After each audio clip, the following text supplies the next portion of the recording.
அந்த இனாம் hello friends and viewers, welcome to Venkateswara engineering. இன்னைக்கான டாபிக் என்னன்னு பார்த்தீங்கன்னா ஒரு வெல்டிங் பண்ணுறது.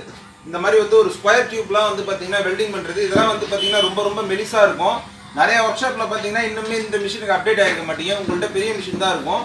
இந்த மிஷினை பொறுத்த வரைக்கும் மிஷினை ஆன் பண்ணிவிட்டு இதில் வந்து ஆர்ம்ஸ் வந்து செட் பண்ணிடலாங்க. ரொம்ப ஈஸியான ஒரு மெத்தட். ஆர்ம்ஸ் வந்து 50, 100, 150, 75 இப்படி கூட செட் பண்ணலாம். பட் அதுவே இந்த மாதிரி மிஷினாக இருந்துச்சுன்னா, இந்த மாதிரி டிரான்ஸ்ஃபார்மரில் பெருசாக ஏர் கூல்டு இல்லை ஆயில் கூல்டு எந்த மிஷினாக இருந்தாலும் சரி, இந்த மாதிரி மிஷினாக இருந்துச்சுன்னா, நான் முன்னாடியே ஒரு வீடியோலேயே சொல்லியிருப்பேன். இது பார்த்தீங்கன்னா எர்த்து 50, 100, 150, 200, 250, 300 ஆர்ம்ஸ் இப்படி தான் இதில் வந்து டிரான்ஸ்ஃபர்மேஷன் ஆகும். ஸோ நம்ம வந்து என்ன பண்ணணும் அப்படின்னு பார்த்தீங்கன்னா, வந்து ஒரு வெல்டிங் ராடை கொஞ்சம் டச் பண்ணி பார்த்துட்டு நம்மளோட வெல்டிங் ராடுக்கு ஏற்ற மாதிரி, இப்போ 6013 அப்படின்னா 6013க்கு எவ்வளோ ஆர்ம்ஸு இருந்தால் இந்த வெல்டிங் டியூப் அடிக்க முடியும், அதாவது இந்த ஸ்கொயர் டியூப் அடிக்க முடியும் அப்படிங்கிறத நம்மளே வந்து மென்ஷன் பண்ணிக்கலாம். ஸோ வந்து இதுக்குன்னு ஒரு சார்ட் இருக்குது. முடிஞ்சால் இந்த வீடியோவில் அந்த சார்ட்டை சைடில் வந்து கொண்டு வரேன். பட் ஒருவேளை இல்லைன்னா உங்களுக்கு நான் சொல்லக்கூடிய டிப்ஸு, இது வந்து பெரிய ஜீனியஸ்க்கு கிடையாது, வெல்டிங்கோட ஆரம்ப நிலையில் இருக்கக்கூடிய நண்பர்களுக்காக சொல்கிறேன். இதில் வந்து 50 பவரில் வச்சு, இப்போ இது வந்து ரொம்ப மெலிசான ஸ்கொயர் டியூப் தான். இதோட கேஜ் பார்த்தா உங்களுக்கு தெரியும், ரொம்ப ரொம்ப வந்து ஒரு மெலிசு ஸ்கொயர் டியூப் தான். இதோட கனம் பார்த்தா உங்களுக்கு தெரியும், ரொம்பவுமே மெலிசான ஒரு ஸ்கொயர் டியூப்பு. ஸோ இது வந்து ஹோல்ஸ் வராமல் இருக்கணும் அப்படின்னா நமக்கே ஒரு ஐடென்டிஃபை பண்ணிக்கலாம், பவர் வந்து கம்மி பண்ணணும். ஸோ இப்போ நம்ம வந்து பவர் வந்து முன்னே சொன்ன போல் தான் எர்த்து 50, அதாவது 50 ஆர்ம்ஸ் பவரில் நம்ம இப்போ வச்சுருக்கோம். ஸோ இப்போ வெல்டிங் பண்ணுறது பார்ப்போம் ஃப்ரெண்ட்ஸ். இப்போ இந்த 2 ஸ்கொயர் டியூப்பு ஒரு சாம்பிளுக்கு எடுத்திருக்கேன். இப்போ வந்து பொதுவாக பார்த்தீங்கன்னா நம்ம ஸ்ட்ரைட்டாக வெல்டு பண்ணோம் அப்படின்னு பார்த்தீங்கன்னா, உள்ளுக்குள்ளே வந்து பார்த்தீங்கன்னா எலக்ட்ரோ ரிவிட் வெல்டு அப்படின்னு சொல்லுவாங்க. இருக்குது பார்த்தீங்களா, இங்கே கொஞ்சம் பார்த்துக்கலாம்.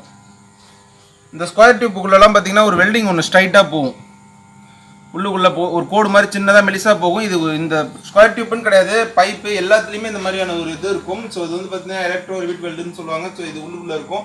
ஸோ இப்போ நம்ம இதை வந்து மேட்ச் பண்ணி என்ன பண்ண போகிறோம் அப்படின்னு பார்த்தீங்கன்னா வெல்டிங் பண்ண போகிறோம்.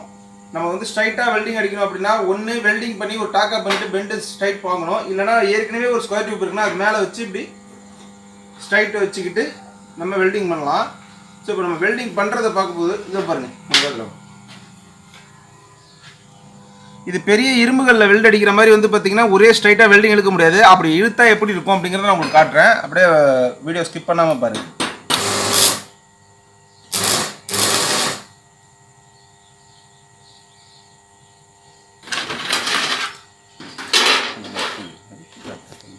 ஃப்ரெண்ட்ஸ் இப்போ பாருங்கள், நான் இப்போ வெல்டிங் அடிக்கிறேன், என்ன ஆகுதுன்னு பாருங்கள்.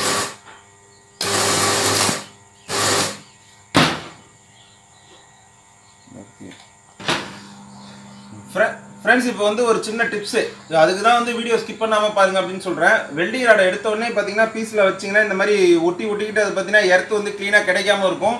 ஸோ வந்து நம்ம என்ன பண்ணணும் அப்படின்னு பார்த்தீங்கன்னா, எர்த்தில் வந்து முன்னாடியே வந்து லைட்டாக வந்து வெல்டிங் ராடை வந்து க்ளீன் பண்ணிக்கிறது நல்லது. இந்த மாதிரி வெல்டிங் ராடை வந்து க்ளீன் பண்ணிக்கிட்டு அதுக்கப்புறமா நம்ம இதில் டச் பண்ணலாம்.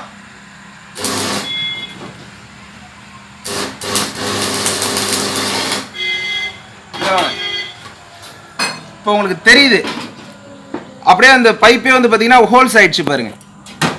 ஆக்சுவலாக பார்த்தீங்கன்னா நம்ம 50வது பவர் 50 ஆர்ம்ஸ் தான் வச்சுருக்கோம். அந்த 50 ஆர்ம்ஸ் பவர்லேயே பார்த்தீங்கன்னா கட்டிங்களா இங்கே வாங்க, இந்த 50 ஆர்ம்ஸ் பவர்லேயே பார்த்தீங்கன்னா இது வந்து ஹோல்ஸ் விழுந்துச்சு. அப்போ உங்களுக்கு நான் ஏற்கனவே சொன்னது போல தான், இது வந்து ரொம்ப ஒரு மெலிசான ஒரு ஸ்கொயர் டியூப். அப்போ இந்த ஸ்கொயர் டியூப்பில் எப்படி வெல்டிங் பண்ணுறது அப்படிங்கிற செஷனை பாருங்கள். ரொம்ப ஒரு சிம்பிளான மெத்தட் தாங்க வெல்டிங் பிகினர்ஸ்க்கு. நிறைய நண்பர்கள் வந்து நான் கிளாஸ் யூஸ் பண்ணாமல் வெல்ட் அடிக்கிறேன் அப்படின்ற மாதிரி கமெண்ட்டில் சொல்கிறீங்க. ஒரு சில நண்பர்கள் வந்து வீடியோவில் வந்து அது வாட்ஸ்அப்லேயே வந்து சொல்லியிருக்கீங்க, வீடியோவை எனக்கே ஷேர் பண்ணி அதில் சொல்லியிருக்கீங்க. ரொம்ப வந்து ஒரு மகிழ்ச்சியான ஒரு விஷயம். அடுத்தவங்க கஷ்டப்படக்கூடாதுன்னு நினைக்கிறதுக்கு நம்ம சப்ஸ்கிரைபரால் மட்டும்தான் முடியும். ரொம்ப சந்தோஷமான ஒரு தருணமாகவும் இருக்குது. ஸோ நான் வந்து கொஞ்சம் எக்ஸ்பீரியன்ஸ்டு பர்சன் அப்படிங்கிறதுனால நான் வெல்டிங் பண்ணும்போது லைட்டாக கண்ணை மூடிடுவேன். ஸோ நீங்களும் அது மாதிரி ட்ரை பண்ண வேண்டாம். நான் கிளாஸே இல்லைனாலும் ஓரளவுக்கு வெல்டிங் பண்ணுவேன். ஒரு 4-5 ராடு வரைக்கும் வெல்டிங் பண்ணிடுவேன், கிளாஸே இல்லாமல் கூட. எனக்கு கரெக்டாக வந்துருங்க, ஏன்னா நான் சின்ன வயசுலேருந்தே பழகிட்டு இருக்கேன். ஸோ நீங்கள் அந்த மாதிரி ட்ரை பண்ண வேண்டாம், கிளாஸ் யூஸ் பண்ணுங்கள். என்கிட்ட கிளாஸ் இருக்குது, பட் உங்கள்கிட்ட செஷன் காட்டணும் அப்படிங்கிறதுக்காக தான் அப்படி பண்ணுறோம். ஸோ தப்பாக எடுத்துக்க வேண்டாம். நீங்கள் யாரும் அந்த மாதிரி கிளாஸ் இல்லாமல் யூஸ் பண்ணாதீங்க. வெல்டிங் கிளாஸ் ப்ராப்பராக யூஸ் பண்ணுங்கள், க்ளவுஸ் யூஸ் பண்ணுங்கள் புதுசாக இருக்கக்கூடிய பிகினர்ஸ்க்கு. ஓகேவா? இப்போ இதில் வெல்டிங் எப்படி பண்ணுறோம் அப்படின்னு கொஞ்சம் பாருங்கள். நான் முன்னாடி சொன்ன மாதிரி தான் எர்த்தை வந்து க்ளீன் பண்ணிக்கோங்க. இப்போ இதில் வந்து பார்த்தீங்கன்னா டாக்கா கண்டினியூவாக வெல்டிங் பண்ணாமல்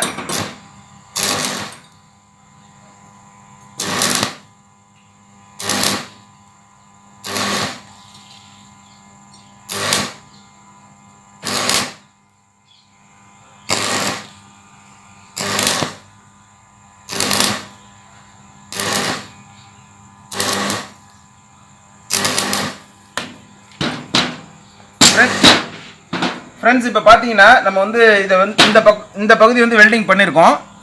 இப்போ பாருங்க ஃப்ளெக்ஸை தட்டுறேன் பாருங்க.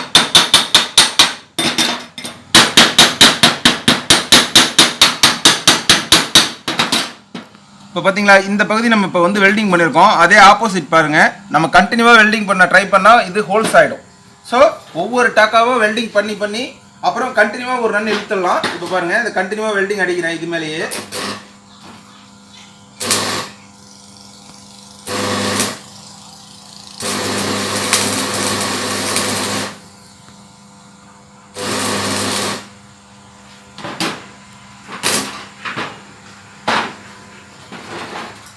உங்களுக்கு தெரியுதுங்களா?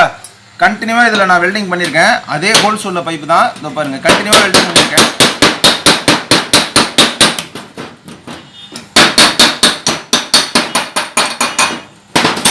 இப்போ பார்த்தீங்களா வெல்டிங் ஆகிடுச்சு பாருங்கள். ஸோ இந்த மாதிரி மெலிசாக இருக்கக்கூடிய பைப்பில் டைரெக்டாக நம்ம வந்து வெல்டிங், அதாவது ஒரு வெல்டிங் ராடை வச்சு இந்த செஷன் பார்த்தீங்கன்னா உங்களுக்கு புரியும். ரொம்ப வேகமாக வெல்டிங் எழுத்தோம் அப்படின்னா கண்டிப்பாக இந்த மாதிரி வந்து ஹோல்ஸ் ஆகிறதுக்கான வாய்ப்பு இருக்குது. ஸ்டெப் பை ஸ்டெப்பாக இங்கே வெல்டிங் ஸ்டாப் ஆன் பண்ணோடனே ஒரு வெல்டிங் பண்ணிவிட்டு உடனே நிறுத்தி திருப்பி கொஞ்சம் நேரத்தில் திருப்பி இப்படி அடிச்சிங்கன்னா உங்களுக்கு வெல்டிங் அடிச்சிடலாம். விட்டு வெல்டிங் அடிக்கணும். தென் ஃபுல்லாகவுமே வெல்டிங்கை ஒரு ரன்னு மேலே இழுத்துடணும். இப்படி இழுத்திங்கன்னா இந்த மாதிரி ஸ்கொயர் டியூப் இதெல்லாம் பார்த்தீங்கன்னா இந்த இதுக்கு யூஸ் பண்ணுவாங்க, பேனர் டிஜிட்டல் இந்த மாதிரி விஷயங்களுக்கு யூஸ் பண்ணுவாங்க. ஸோ இந்த மாதிரி விஷயங்களில் வெல்ட் அடிக்கும் போது ரொம்ப கேர்ஃபுல்லாக இருக்கணும். பெரிய விஷயங்களில் வெல்டிங் அடித்து கற்றுக்கும் போது பார்த்தீங்கன்னா சாலிடாக இருக்கக்கூடிய இரும்பில் வெல்டிங் அடித்து கற்றுக்கோங்க. இந்த மாதிரி ஸ்கொயர் டியூப்லாம் தயவு செஞ்சு ட்ரை பண்ணாதீங்க. ஓரளவுக்கு வெல்டர் ஆகிட்டீங்க அப்படின்னா இந்த மாதிரி ட்ரை பண்ணுங்கள். ஏன் இப்படி சொல்கிறோம் அப்படின்னா, நீங்கள் இந்த மாதிரி எடுத்தோடனே ஒரு விஷயத்தில் ட்ரை பண்ணுறீங்க அப்படின்னா வெல்டிங் பிகினர்ஸ்க்கு கண்டிப்பாக வந்து கண்ணில் தண்ணி வந்துடும். ஒரு 4-5 நாள் கஷ்டப்படுவீங்க. அந்தளவுக்கு கஷ்டமாக இருக்கும் இந்த மாதிரியான ஜாப்லாம். ஸோ ஒரு சாலிடான ஒரு இரும்பு, ஒரு பட்டை, ஒரு ஆங்கிள் இதிலலாம் வெல்டிங் அடித்து ட்ரை பண்ணுங்கள். அப்படி வெல்டிங் அடித்து ட்ரை பண்ணும்போது பார்த்தீங்கன்னா உங்களுக்கு வந்து எந்த பிரச்சனையுமே ஆகாது. ஓகேங்களா? ஓகே ஃப்ரெண்ட்ஸ், வீடியோ பிடிச்சிருந்தா லைக் பண்ணுங்கள். மறக்காமல் இந்த வெல்டிங் பிகினர்ஸ்க்கு இந்த வீடியோவை ஃபார்வர்ட் பண்ணுங்கள். நீங்கள் சப்ஸ்கிரைப் பண்ணும்போது எங்களுக்கு ஒரு சின்ன மோட்டிவேஷனலாக இருக்கும். நீங்கள் லைக் பண்ணும்போதும் நீங்கள் கமெண்ட் பண்ணும்போதும் இந்த வீடியோவில் எந்த குறை இருந்தாலும் நீங்கள் அதை தெரியப்படுத்தலாம். ஸோ மீண்டும் ஒரு செஷனில் சந்திப்போம். அது வரைக்கும் உங்களிடம் வந்து விடைபெறுவது உங்கள் விக்னேஷ். Bye friends.